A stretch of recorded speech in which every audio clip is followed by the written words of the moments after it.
Buat kalian yang mengerjakan airdrop dari Firechain, jika kalian udah mendapatkan dan juga distribusi tapi belum diinputkan, kalian bisa menginputkannya lewat chainlist. Nah, di bagian RPC address ini kita bisa untuk inputkan RPC dari Firechain.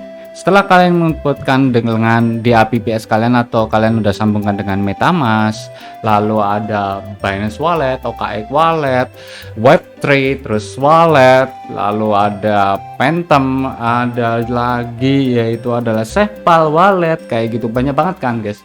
Untuk Web3 yang tersedia, kalian bisa untuk klik, lalu klik aja ke bagian Add to MetaMask.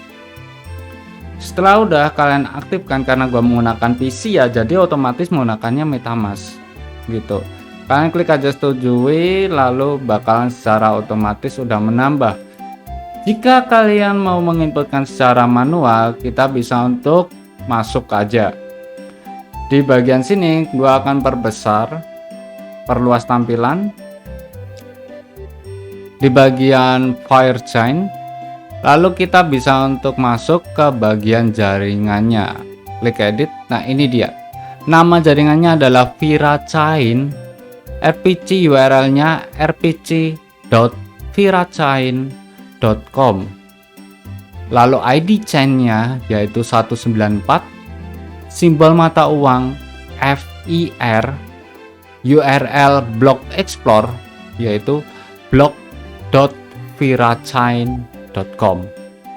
Itulah buat kalian yang mungkin mengerjakan airdrop Firechain, bisa dapatkan secara gratis langsung input dari chainlist, atau kalian menginputkan secara manual ke bagian akun kalian.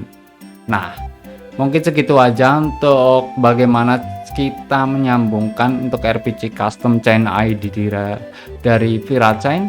See you next time. Salam airdrop, semoga sukses. Amin.